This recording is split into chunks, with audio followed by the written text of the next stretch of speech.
మదర్సాలు ఏవైతే ఉన్నాయో అవి సరే ఇక్కడ ముస్లిం మైనార్టీలకు సంబంధించినటువంటి వాటి ఇన్స్టిట్యూషన్స్ గా అవి గుర్తించి దానికి ఒక సపరేట్ చట్టం తీసుకొచ్చి ప్రత్యేకించి యూపీలో అనుమతులు అనేది ఇచ్చారు.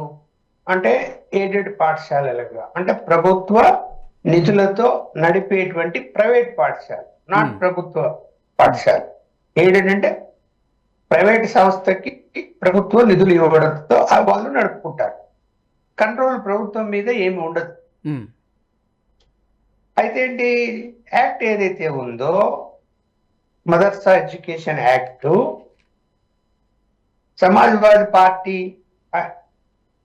పరిపాలనా సమయంలో ఏమైపోయింది అంటే విపరీతంగా ఉత్తరప్రదేశ్లో ఈ మదర్సా యొక్క స్కూల్స్ స్టార్ట్ చేశారు. పుట్టగొడుగులాగా 2009-10 ఆ ప్రాంతంలో దాదాపు ఎన్ని అంటే ఆ రాష్ట్రంలో దాదాపు 10,000 వరకు మదర్సా స్కూల్స్ ఉన్నాయి అని చెప్పి సమాచారం.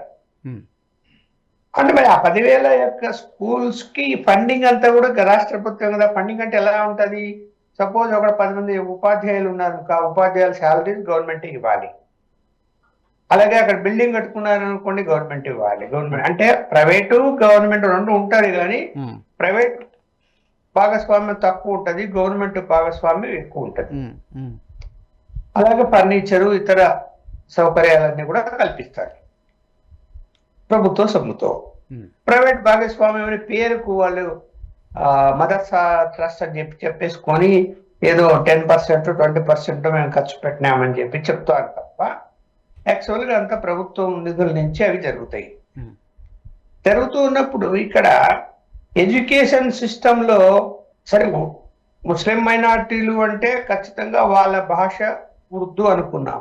ఆ ఉర్దూ భాషలో వాళ్ళకి పాఠాలు నేర్పించాలి. పాఠాలు నేర్పించాలి అంటే సామాజిక సాంఘిక అంశాలు, చారిత్రక అంశాలు, శాస్త్ర సాంకేతిక అంశాలు అన్ని కూడా ఉర్దూ భాషలో నేర్పించాలి కదా.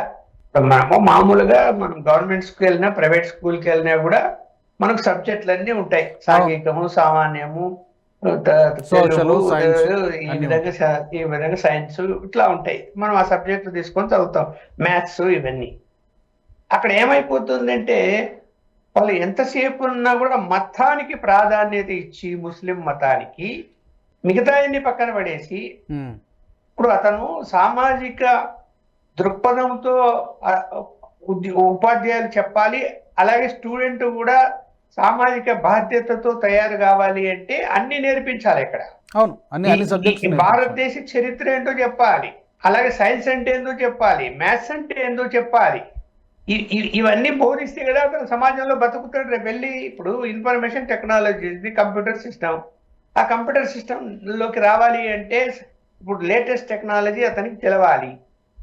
అవన్నీ చెప్పడం పక్కన పడేసి కేవలం మతపరమైనటువంటి ముస్లిం మతపరమైనటువంటి అంశాలపై ప్రాధాన్యత ఇస్తూ బోధన చేస్తూ ఉన్నప్పుడు అక్కడ చదివేటువంటి విద్యార్థులు ఎలా తయారవుతారు అంటే, నువ్వు ప్రభుత్వ డబ్బులు ఖర్చు పెడుతూ ప్రజాస్వామ్య దేశంలో నువ్వు ఒక మతపరమైనటువంటి వ్యక్తిగా అతను తయారు చేస్తున్నావు. అంటే మత ప్రబోధకులు తయారు చేస్తున్నట్టు లెక్క. అది కరెక్ట్ కాదు కదా. చిన్నప్పటి నుంచి, బాల్యం నుంచి నువ్వు అలా నేర్పిస్తే వాడు ఎలా తయారవుతారు? వాళ్ళు లేకపోతే ఇతర మతాలను ద్వేషం పెంచుకుంటారు కదా. అది కరెక్ట్ కాదు కదా ఈ దేశంలో. మరి ఎందుకు ప్రభుత్వ నిధులతో అలా తయారు చేస్తారు? అందువల్ల ఇక్కడ ఓకే, అదొక లైన్ అంటే ఎడ్యుకేషన్ లో.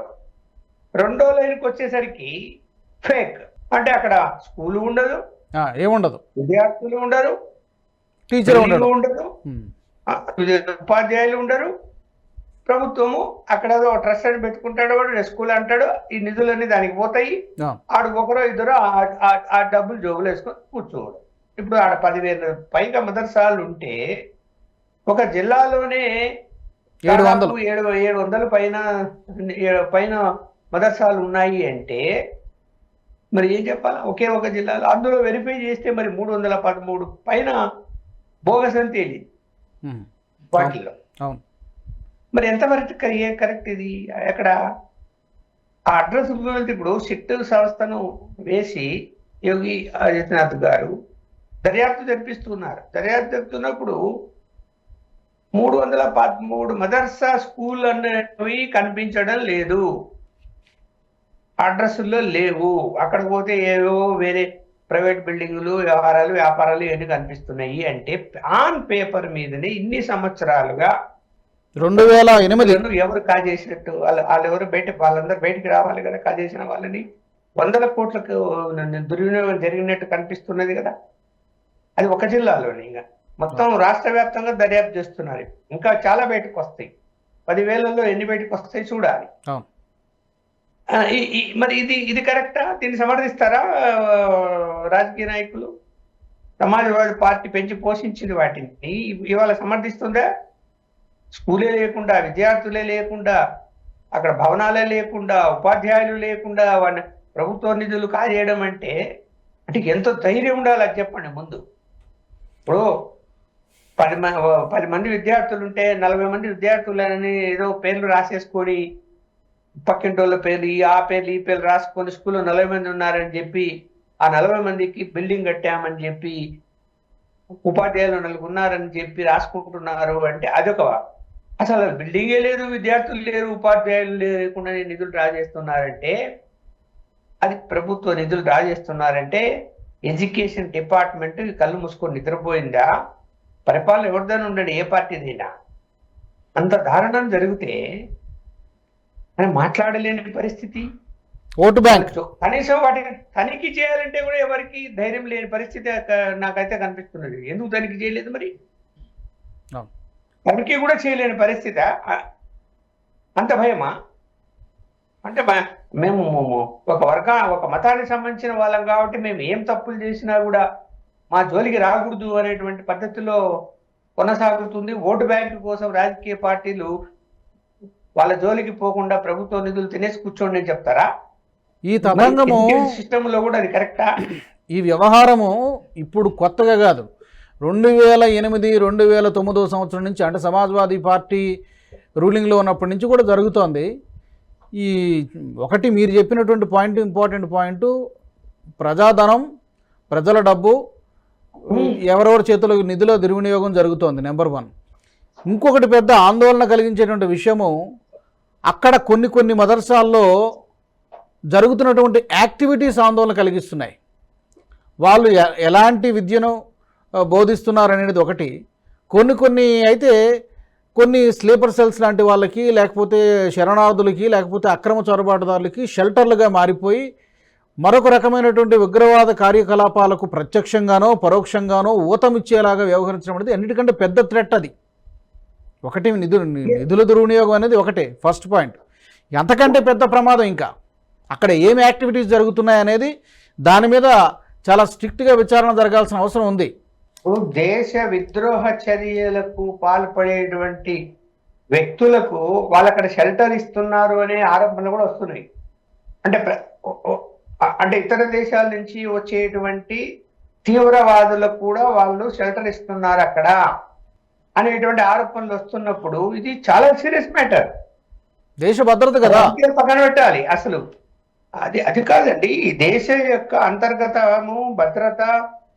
మరి ఏంటి, ఏం రాజకీయ పార్టీలు ఏం ఆలోచిస్తున్నాయి ఇవాళ నాకు అర్థం కాలేదు. ఒక మతపరమైనటువంటి బోర్డులు పెట్టేసుకొని అందులో తీవ్రవాదులకు కూడా మీరు షెల్టర్ ఇస్తూ మీరు ఈ దేశానికి వ్యతిరేకంగా మళ్ళా ఈ దేశ ప్రజల డబ్బు తీసుకొని ఈ దేశానికి వ్యతిరేకంగా పనిచేస్తారా? ఎంత అన్యాయం ఇది. సో దీని మీద సమగ్ర దర్యాప్తు జరగాల్సిన అవసరం ఉంది. అలాగే నేనైతే ఒక వార్త విన్నాను, యోగి ఆదిత్యనాథ్ గారు ఆలోచిస్తున్నారు, మదర్సా పాఠశాలల్లో కూడా ఇతర మతస్థులు కూడా చేరి ఏదైతే ప్రభుత్వ పరంగా ఎడ్యుకేషన్ సిస్టమ్ ఉందో ఆ సిస్టమ్ను అక్కడ కూడా తీసుకురావాలి. అంటే అదే ఎడ్యుకేషన్ అక్కడ కూడా బోధించాలి, కరికులం అని చెప్పి ఆదేశాలు ఇవ్వబోతున్నారని కూడా వార్తలు వచ్చాయి. అది జరిగింది, అప్పుడు ఆ షెల్టర్ ఇవ్వలేరు. నియంత్రణ ఉండాలి, ఫస్ట్ నియంత్రణ ఉండాలి.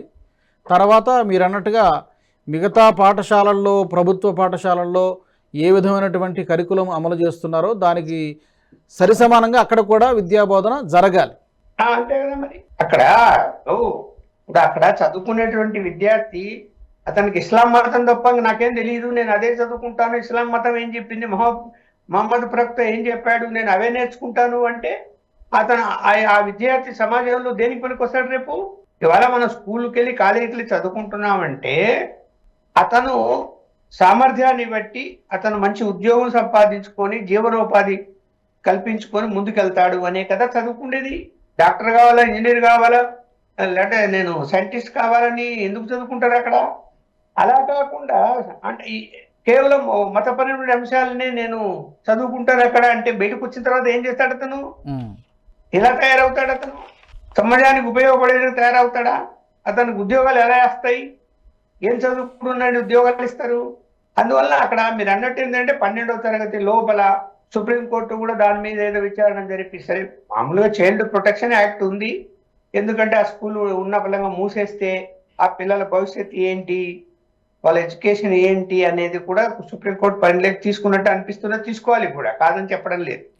సడన్ గా బోగస్ స్కూళ్ళ విషయం అంటే వదిలేయండి, విద్యార్థులు లేరు, అది వేరే విషయం. కానీ విద్యార్థులు ఉన్న చోట కూడా అక్రమాలు జరిగి ఉంటే సడన్ గా వాటిని మూసేయటము అన్నది కరెక్ట్ కాదు. అలాగే వాటిని పూర్తిగా పరిశీలించి వాటిని సరిదిద్ది ఆ పిల్లల యొక్క భవిష్యత్తును దృష్టిలో పెట్టుకోండి అని చెప్పినట్టు సుప్రీంకోర్టు నేను భావిస్తున్నాను. కానీ ఇక్కడ సుప్రీంకోర్టు కూడా ఇంకా అది విచారణ పూర్తిగా క్లోజ్ కాలే, ఇంటీరియర్ ఆర్డర్ ఇచ్చింది. అవును అవును. పూర్తి విచారణలో గవర్నమెంట్ ఏది సిట్టును వేసిందో ఈ సిట్టు పూర్తి దర్యాప్తు చేసి ఆ నివేదిక కలిగిన సుప్రీంకోర్టు వంటి ఛార్జ్ షీట్లు అవన్నీ తెలియజేయగలిగితే సుప్రీంకోర్టు కూడా ఆలోచిస్తుంది ఇప్పుడు. అవును, ఏ సమాజం, ఎవరు, ఏంటి, ఏం జరుగుతున్నది ఇక్కడ అన్నది చాలా దుర్మార్గమైనటువంటి విషయంగా కనిపిస్తున్నది కదా. ఈ వీడియో మీకు నచ్చినట్టయితే లైక్ చేయండి, 10 మందికి షేర్ చేయండి. అలాగే కామెంట్ల రూపంలో మీ అభిప్రాయాలను మాతో పంచుకోండి. Nationalist hub group of channels ను సబ్స్క్రైబ్ చేసుకుని తెలుగునాట జాతీయవాద జర్నలిజాన్ని ప్రోత్సహించండి. ఈ వీడియో కింద ఉన్న బెల్ ఐకాన్ పై క్లిక్ చేయడం మర్చిపోవద్దు.